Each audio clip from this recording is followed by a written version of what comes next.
Good afternoon, investigators and future investigators. My name is Casey Pine, and this is episode 200 of Spy Curious. Unfortunately, Mike is still recovering from his COVID, so you are with me again. Mike, I just want to say congratulations. You've had this going for 200 weeks now. This is episode 200, and we have not missed an episode. Obviously, if Mike's sick, then he gets to call in the cavalry, and hopefully I remotely do this justice for him. So episode 200, I can't believe it. Welcome, everybody, and happy Friday. It's been a big week. We have some interesting news, and today is going to be a little bit more of a learning experience because you're with me. I'm not as entertaining as Mike, so it is going to be a bit of a learning experience, and it's going to be about how to secure one of the most important tools that we have as a private investigator. On our phone, we have images of people of interest. On our email, on our phone, we have emails from different agencies, clients, all things that need to be protected. And this is what I will be teaching you today, is how to protect yourself and your phone. So who have we got here? Hi, Luke. Thank you so much. It's a massive milestone. I wish Mike was here with me. He'll be here next week, no doubt, and he's doing much better. So before we jump into how to secure ourselves, sorry, still getting my head around this.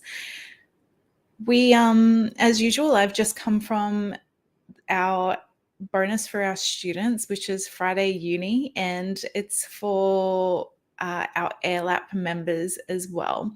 So if you are an Australian Security Academy student, you get to you can have your AirLap certificate to be part of our industry association. That is free with your qualification as an Australian Security Academy student. And also, you also get the extra education that we do every Friday, which I have had so much fun doing for the last 2 weeks, and I'm grateful for everybody that has come along to watch it.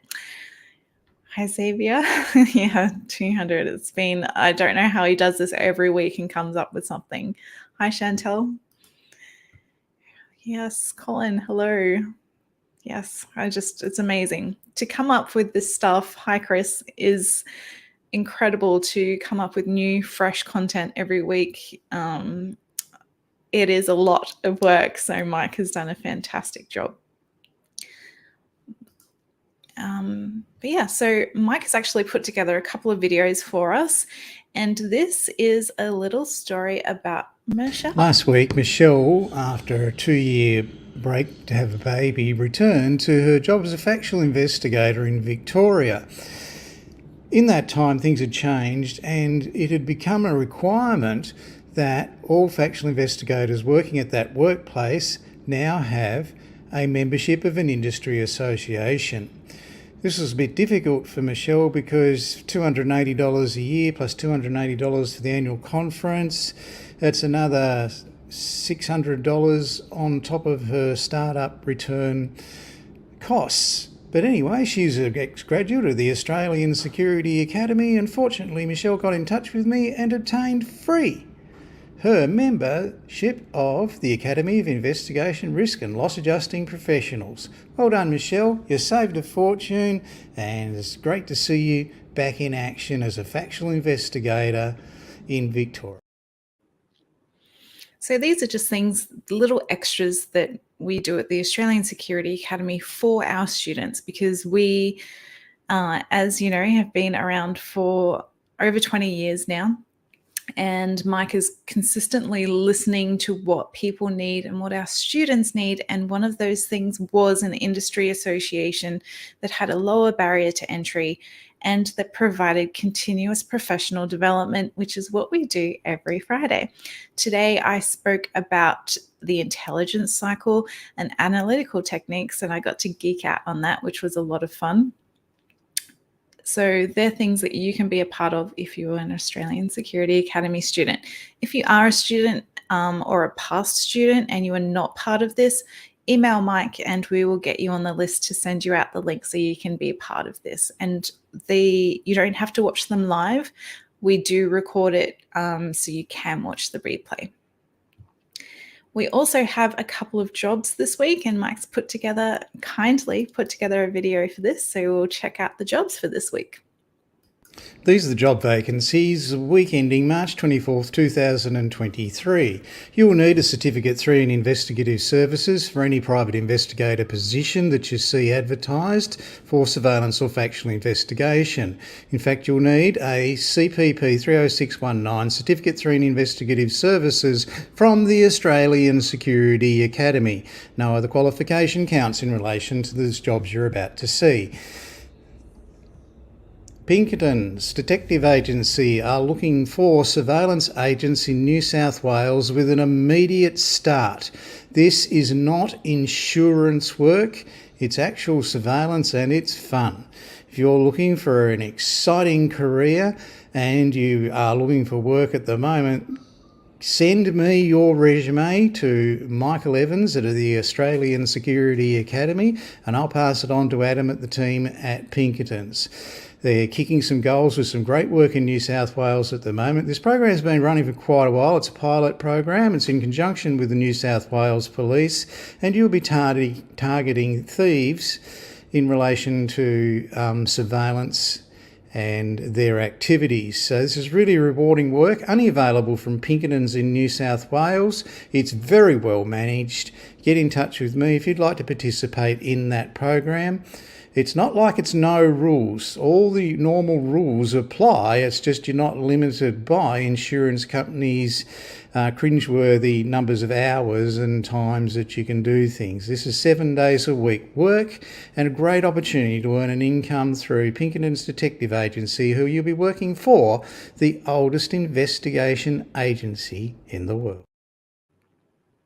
What a great opportunity that is. And while insurance work is still fun, doing not just insurance work all the time also would be very exciting.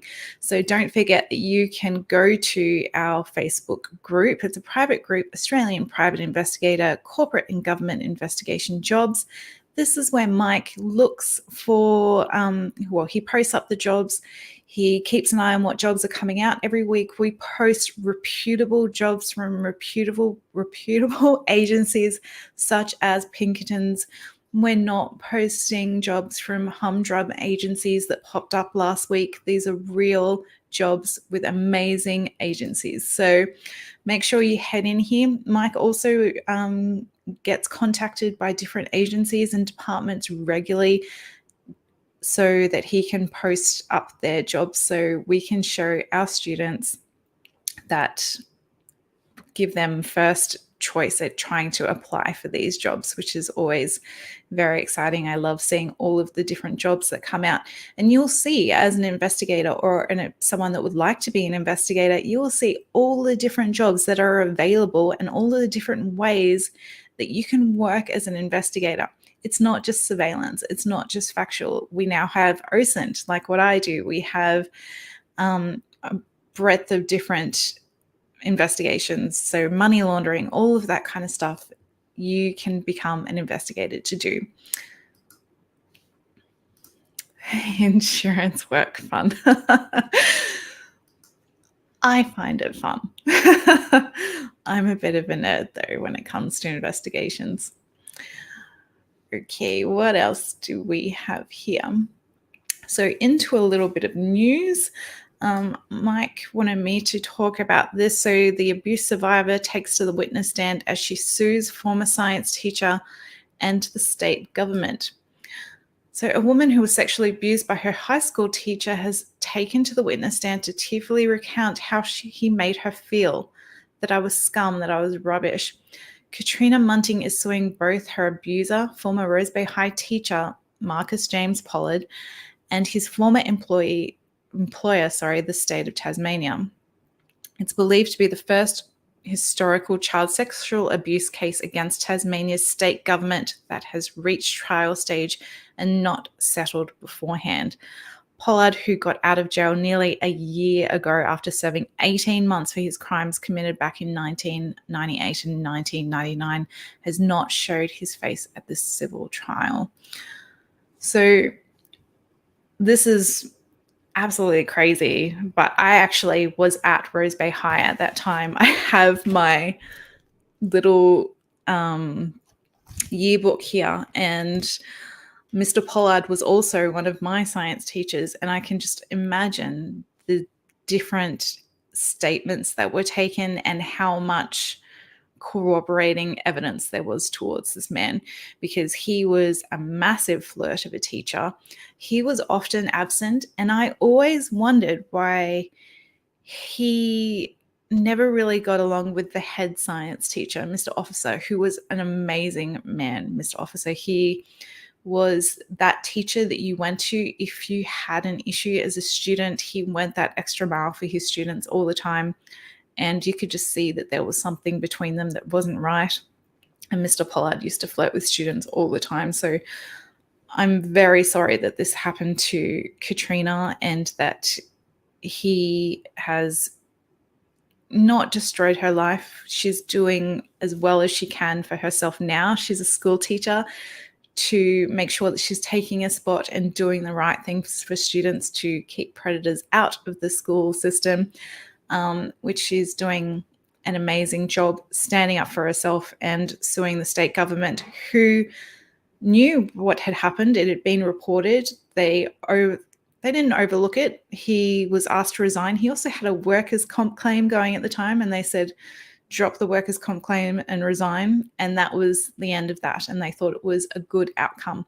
She was never contacted to say, this is what's happened. She was never offered support or anything like that. So rightfully, she is suing the state government to make sure that there are provisions in place from now on where these things do not happen. And we have investigators that do this kind of sexual historical cases and investigations. So it is just, hopefully she gets the outcome that she wants. And I'm glad that he's not showing up to trial, because he does not deserve to be in the same room as her. So good luck with that one. We also have more news, which is also in the way of me. So Latitude financial data breach widens as fears over copies of driver's license grow. So this was only put out a couple of weeks ago. I had someone send me, because when big data breaches happen, as an OSINT investigator, I would like to know specifically what was in the data breach and how much information that has been lost, because it's just becoming such a common thing, and hackers are getting so much of our information. The initial email that went out said that there was a high percentage of people whose driver's license was exposed. And now that the news are talking about it. So we have so much information that has been exposed about us online. We have driver's licenses, Medicare cards, passports, all those things that have been exposed in the last couple of years. You make sure you are taking advantage of getting these things renewed and getting new numbers if they are offered to you, because hackers have all these points of identification on you now. They can apply for credit cards. They can open bank accounts for money laundering. They can do all these things with all of the information that they now have from you. It is absolute madness that this has happened and that it continues to happen, and that their information is not encrypted, and that they have this information on you and it is being stolen. I understand it's very difficult to protect yourself, but you have to just think consistently that surely this is the last one. Surely this is the last one. So Thanks, Evan. So definitely take advantage when you are offered a new driver's license number, a new Medicare number, all of that stuff. You need to get these things fixed, because if they steal your identity, if they open credit cards in your name, it's very hard to untangle yourself from this. Your identity is one of the most valuable things that you have when it comes to online, and it can ruin your credit score, and it can just cause a lot of trouble for you. And untangling yourself from this once it has happened is very, very difficult. And because the police are not equipped to deal with these kinds of things, you are often left on your own. I had someone come to me this week that had $800,000. They were scammed out of it. An Australian citizen, $800,000 was scammed out of this person, and the police went, "I'm sorry, there's nothing we can do." So they've come to me, and it's just crazy that these things happen. And it's not, the person isn't stupid. I often hear this. It's people go, "Oh, why do they fall for it?" These are criminal syndicates that are very, very good at what they do. They've been doing it for a long time. They know how to steal identities and use them as fake pawns in a financial scam or a dating scam. And they get these people and they steal their livelihoods, and it's horrific. Michelle, will they let us know if our data has been breached? You should have received a letter from them if you were in the breach, or an email or a letter, whatever your preferred communication is. If you have any kind of account with Latitude, you can look them up. So they're say you went to Harvey Norman and bought a TV on the 0% interest for 18 months. That's that kind of provider. So that's why they have your driver's license on file. And it's part of those kind of schemes that they've got they're the big overseeing entity for that. So make sure if you have got one of those things, then, and you haven't received anything, give them a call, because you need to know. This is very important. So, sorry, going off on tangents here. Yes, you definitely need to protect yourself. Now, going into the next part, this is again protecting yourself. And this is really important as an investigator, because as I said, and if any of you have done one of Alex's surveillance classes, he will say that his number one tool is this. This is a little computer that we carry in our pockets. We use it on surveillance. We use it in factual investigations. We use it to accept jobs.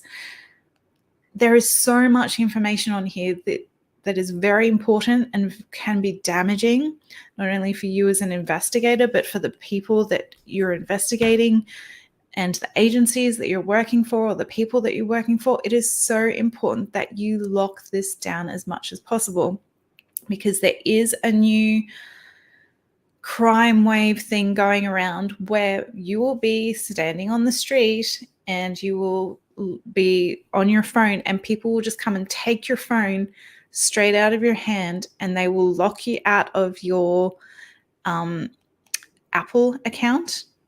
And once that has happened, it is very, very difficult to get Apple to give you that back. It takes weeks if you're lucky enough to get it back at all. And don't forget, with our Apple account, a lot of people have a keychain on there which has their credit card details when they save them. If they make a purchase on their phone, they've got passwords for banking, email, different financial institutions that you might invest with. All of that stuff is in your Apple keychain. So if you lose that, it is pretty damaging. I'll show you this little video from the Wall Street Journal. I was outside a bar in New York City. and my phone was stolen out from my hands. Within 3 minutes, I was locked out of my own Apple ID, and within 24 hours, I noticed that there were thousands of dollars being taken out of my bank account. So she was on her phone, it's been taken out of her hands. They can change her Apple ID, which means that they'll be able to recover like a PIN. So if they don't know the PIN to her phone, if they have access to her Apple ID, they can recover her passcode for her phone. So they have complete and utter access of her phone.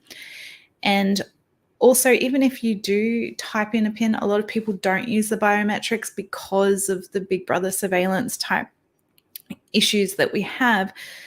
People are just at restaurants, on buses, on trains, when you're standing in the street and you're typing in your PIN codes, they're just looking at what you're doing and they've got it. So how do we protect ourselves if our phone is taken and they have our PIN, or they just have our phone that's open? This is a little run through of something that you can do, some settings in your iPhone. So I've only done iPhone, I haven't done Android, but now that you know that this is an option, you can Google and Android. I'm sure that there's someone that has this up for you. And don't forget that there will be a replay of this straight after. You can go back and pause and do the settings. So you need to go into your settings, then scroll down to screen time.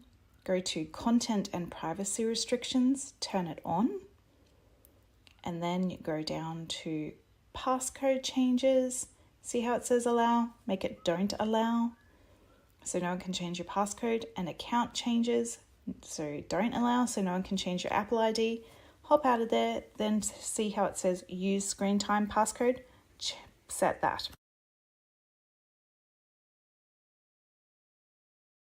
So by setting that screen time passcode, make sure that it's different from the passcode that you already have on your phone.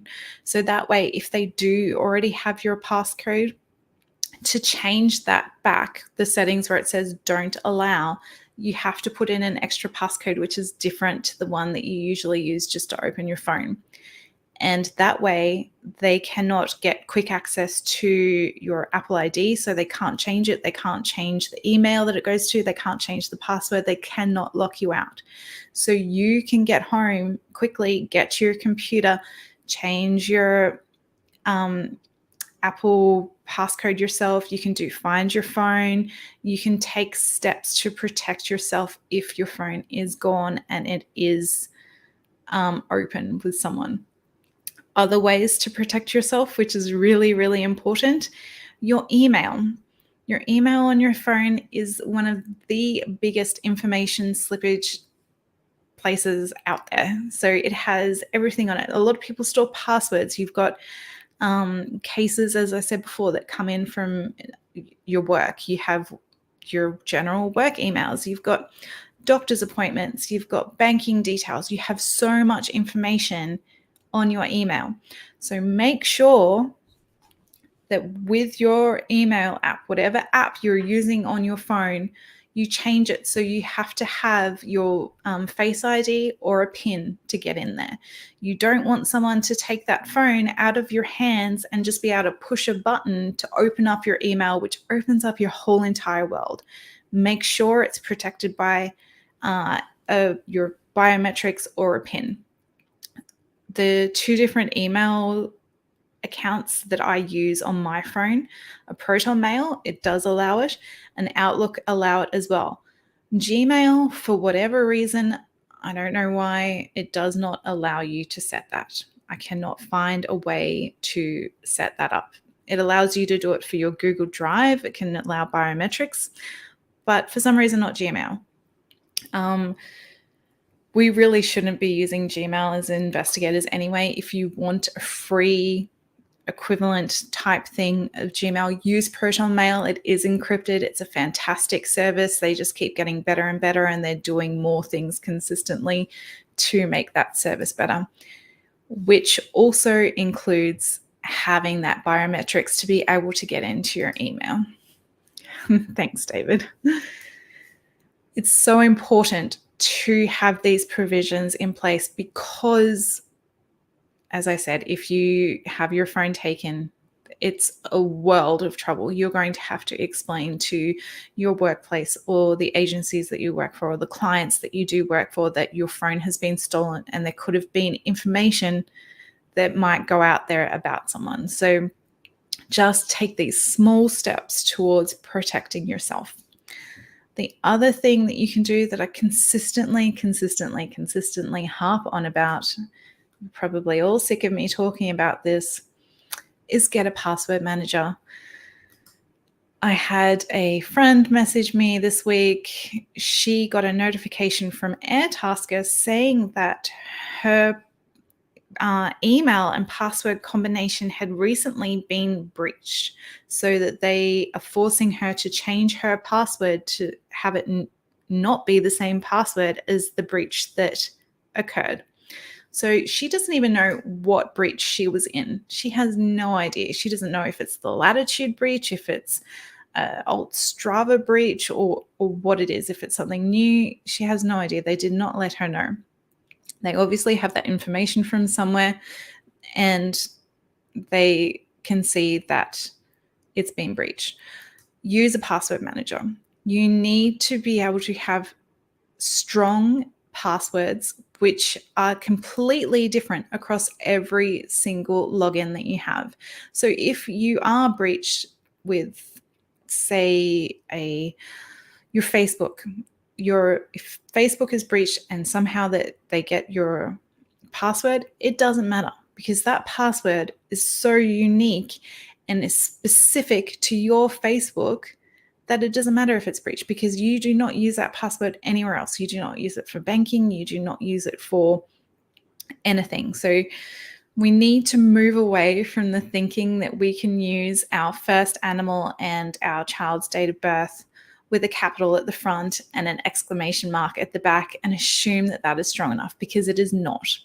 Even if you use, people say, oh, but Casey, I use like a little variation. There are, once you've been breached and you're being exposed, these are criminals that are buying these breaches. And these breaches are worth money. So they want the best bang for their buck. And they have software where they can just put in your password and they can put in different, and it will generate different variations. And as I said before, you are having more and more data that is being exposed consistently, not because of you, but because of the companies that you lend your data to or expose your data to. So having a password manager is so, so important.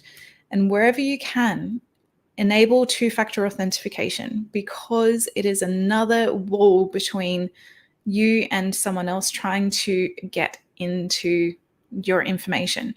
My Bitwarden actually notified me the other day that someone tried to sign in to my Bitwarden.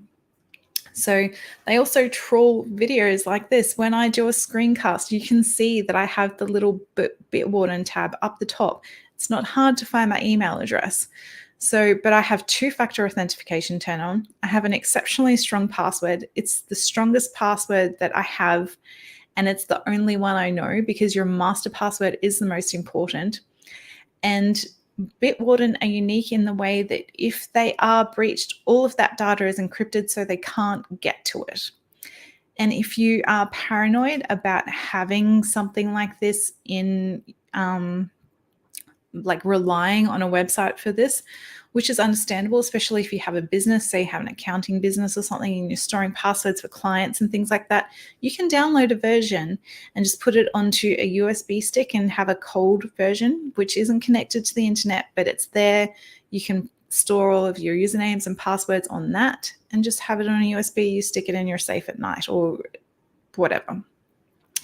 But it's a little bit of a learning curve. And I actually had dinner with a family member this week that he enacted this. He is in his 60s and said, look, Casey, I was so paranoid about my banking being breached, because he actually received an email about his password being breached from the bank, and that he needed to call them, and it was real. He called the bank and they said, yes, your password somehow has been exposed and your account number we need to fix this. And he was so paranoid that it was going to happen. And because of that breach, that he would be breached in other places as well. He's enacted Bitwarden. He's got the plugin for his browser. He has the app on his phone and he loves it. He's like, it was a little bit of a learning curve, but it has given him a peace of mind that he did not have before. So protect yourself digitally. And as I said before, take advantage of the fact that you can change different whatever IDs have been breached before. I know it's a pain, but fill out the form, get a new passport, get a new Medicare card, get a new license. If these are the things that are being offered to you, you need to take it, because there is so much information out there on us right now. I actually watched a intelligence lecturer say yesterday that now is the best time in history to be a cyber criminal, because it is so easy to take money from people. The police are not up to date with how to catch these people, so that the gap between stopping them and what they're doing is so big, and the likelihood of them being prosecuted is so small, that we really need to protect ourselves. And that is me for episode 200. I hope this has been informative. I hope you enjoyed Investigations Uni, which we did before this if you joined me. And if you're looking at joining the Australian Security Academy, I hope you do come and join us. We have a great time every week, and you are in good hands with the Australian Security Academy. And I forgot to do this last week, but I can't forget, for episode 200, we will go out in our usual way.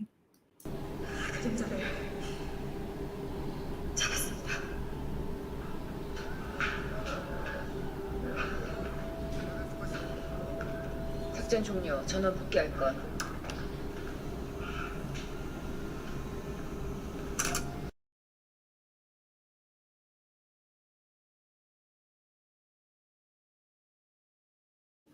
And that is me. I hope you have a fantastic weekend, and I will see you next week. Have a great weekend, guys.